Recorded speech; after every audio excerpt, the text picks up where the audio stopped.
Hey everybody, I'm sure many of you guys know that I've been filming storms for many years. I've had a long time interest in thunderstorms and lots of stuff related to weather. Even when I was 6 years old, when the skies got dark and the storm rolled in, I would get outside and I would actually film storms. And of course, back in the 90s we didn't have YouTube and things like that, but today we do. So I'm sure there's a lot more people out there who have actually grabbed their cameras, went outside and started filming when the skies got dark and then, the thunderstorms rolled in. Now of course, as I mentioned, I've been interested in weather for long periods of time. And within the past few years I have filmed thunderstorms more than I ever have in my whole lifetime. Ever since about 2010 or 2011, I've really filmed a lot of storms to upload on YouTube. Excuse the road noise behind me.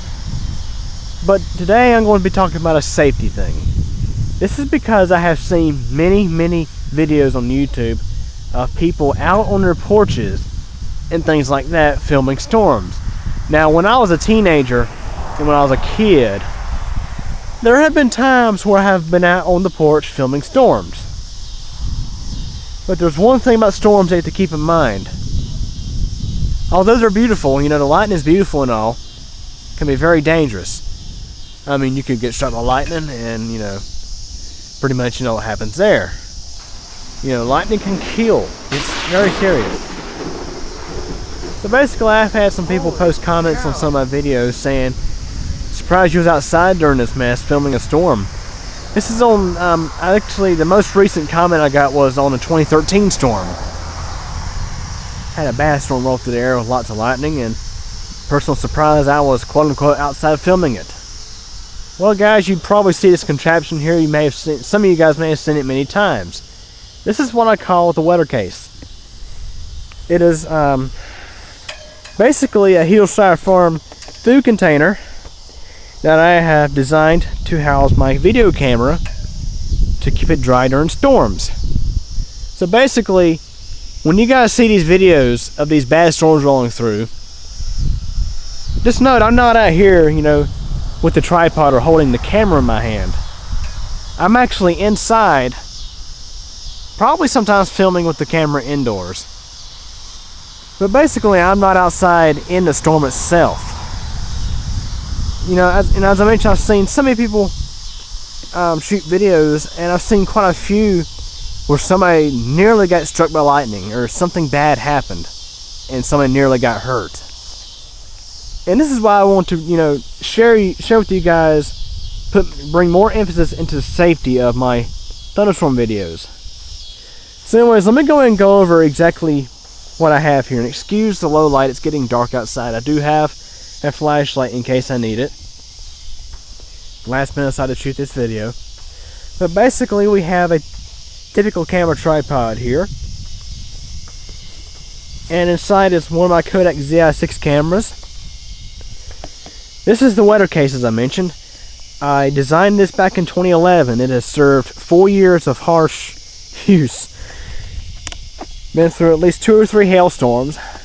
Many severe thunderstorms with, heavy rains, things like that. My camera has never got wet at all. Either the DXG567V that I used for the first 2 years of this thing's service, and the current Kodak ZI6. Again, this is a heel styrofoam food container. And what I did is I drilled a hole in the bottom of this to allow the tripod screw to actually protrude through.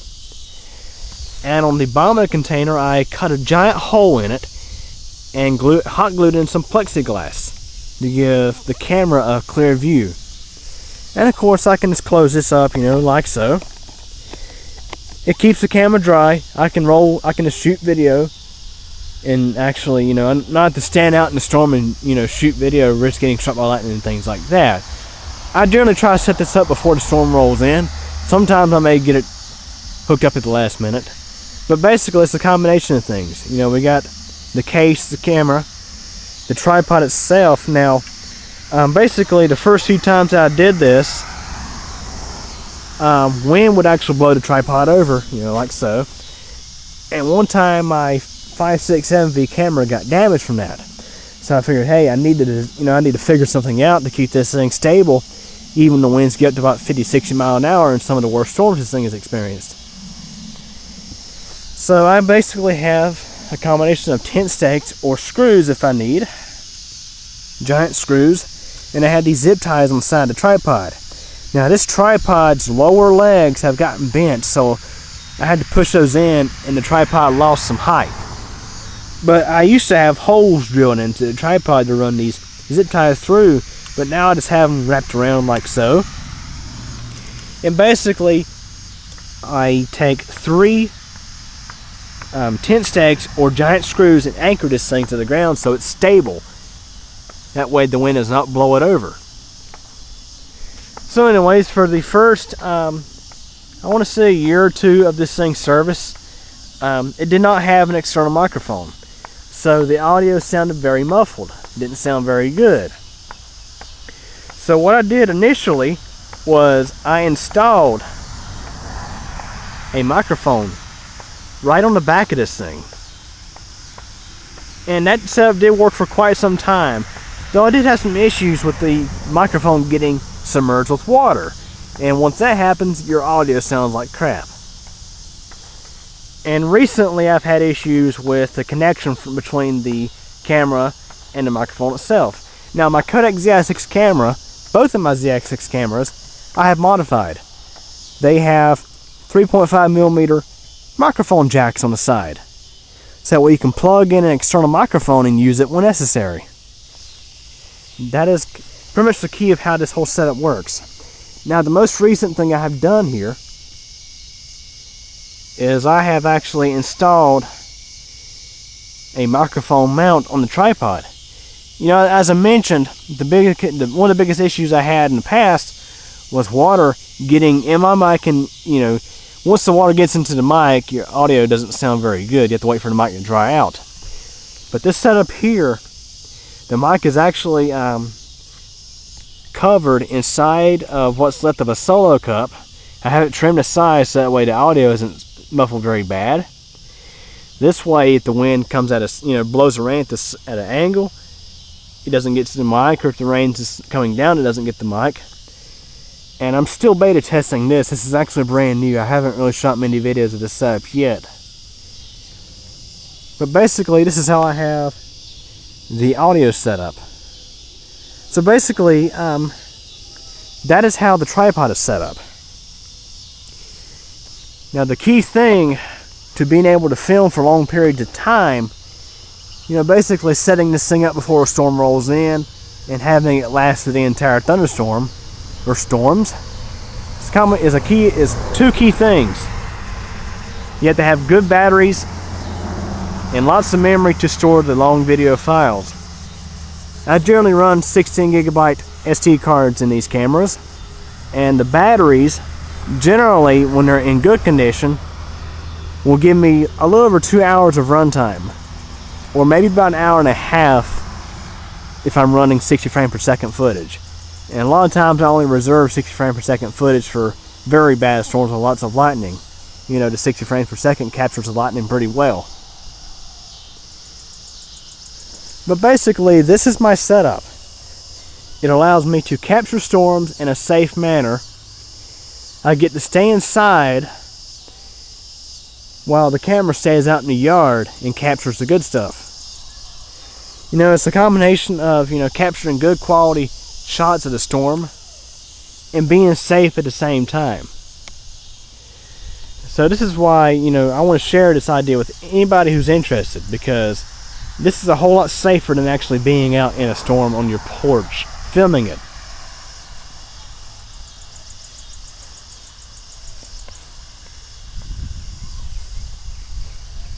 Get you a good look at it one more time while I wrap this up.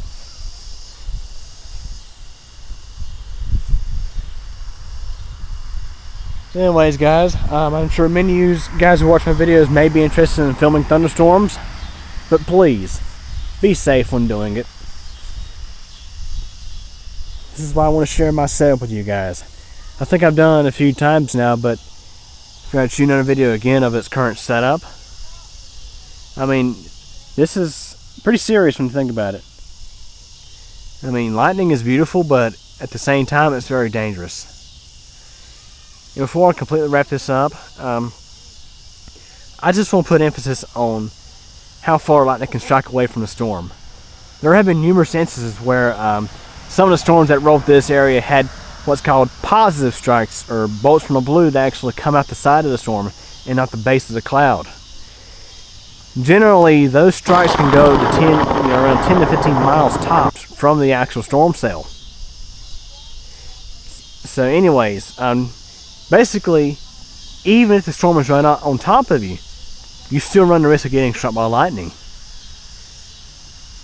So again, hope you guys enjoyed this video of my setup here. And again, be safe if you like to film storms. Just be safe.